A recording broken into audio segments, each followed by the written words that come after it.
Okay, so this one is just for the volunteers. If you are a volunteer, awesome. Thank you so much for doing that. It really means a lot. You're either volunteering for one of two reasons. The first one is that you are really interested in the program, but you're not signed up for 40 or the professional field experience. It used to be 4031. So great. I always encourage people to start out earlier, start learning things, and build yourself up in your experience before getting into the internship, or if you ever want to get an internship. This is still just a great experience all the way around. Okay. Second reason why is that you already completed your internship hours and that you want to continue training.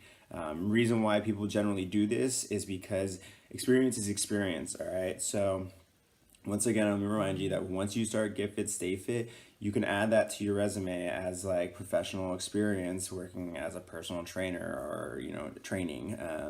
These are things that you want to add on because the skills that you develop here are going to help you in a lot of kinesiology related fields.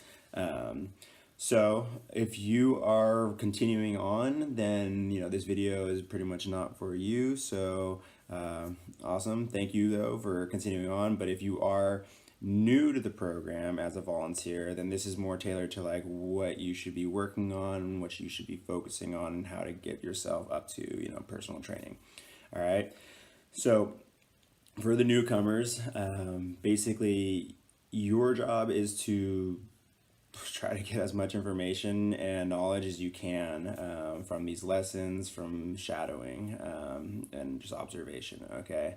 So these lessons, as we build them up, hopefully we'll have a nice library of information that will really help you kind of understand key concepts that are useful for personal training.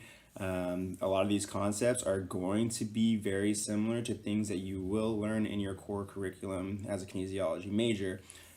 So there's a really big benefit to that. You'll kind of have an understanding, a light understanding of certain topics before you get to other classes later on in your studies. Or at the same time, you'll be complementing your curriculum or vice versa. You already took this, so these are really awesome concepts that you are just going to reinforce and hopefully understand a little bit better through our lessons. Okay. Shadowing. So if you're interested in shadowing, basically you got to let me know when you're available. You probably already did through the doodle, but if you haven't, then fill that out or just shoot me your availability. And based off of that, I will let you know who is training at what times that match up with your availability. All right.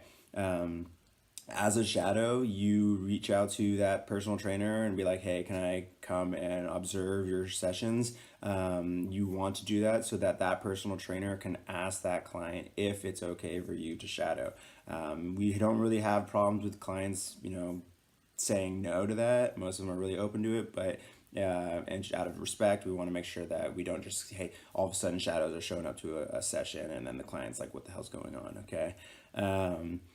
Also, when you're shadowing, the idea of a shadow is not to really interfere too much, but to kind of observe, all right? But this is kind of you're gonna transfer a little bit into what personal training. We want to let you kind of start getting some experience. So as you start to shadow, do ask questions. If there's time when maybe the client's like doing something and you can kind of slip in a question here or there, do so if it's appropriate. If not, write the question down, hold a notepad, and then talk to that trainer about it later. Okay. Use the trainers, they're usually the more experienced ones, so talk to them about what's going on, and so you can kind of develop more of an understanding of how to train. All right. Hopefully ultimately leading into you helping out a little bit more with the training session. And this is a conversation you and the personal trainer should have.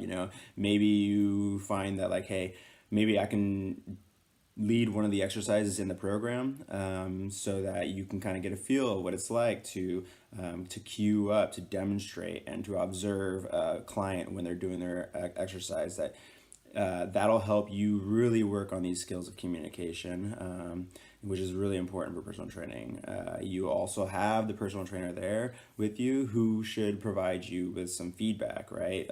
Whether it's like, hey, you did a really good job here, but let's fine tune these things. That's all constructive criticism that we're looking for to help you kind of build up your skill as a personal trainer. All right. Once you kind of feel really comfortable with this idea of personal training, that's when you and I need to have that conversation about, hey, let's get you started as a personal trainer.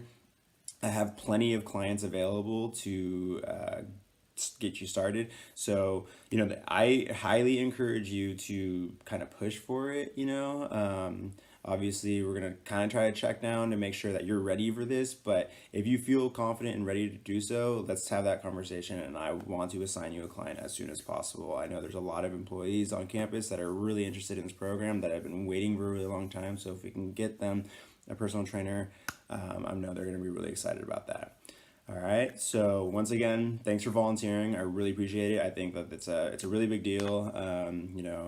Not enough students, I think, take advantage of opportunities like this. So kudos to you. Let me know if you ever need anything. That's what I want to be here for. So if you find any of these lessons are a little confusing and you need a better explanation, just reach out to me. Let's talk about it. I need that feedback anyways because I need to make better videos so I can cover more things appropriately. But otherwise, that's it for this video. Thanks again, and cool.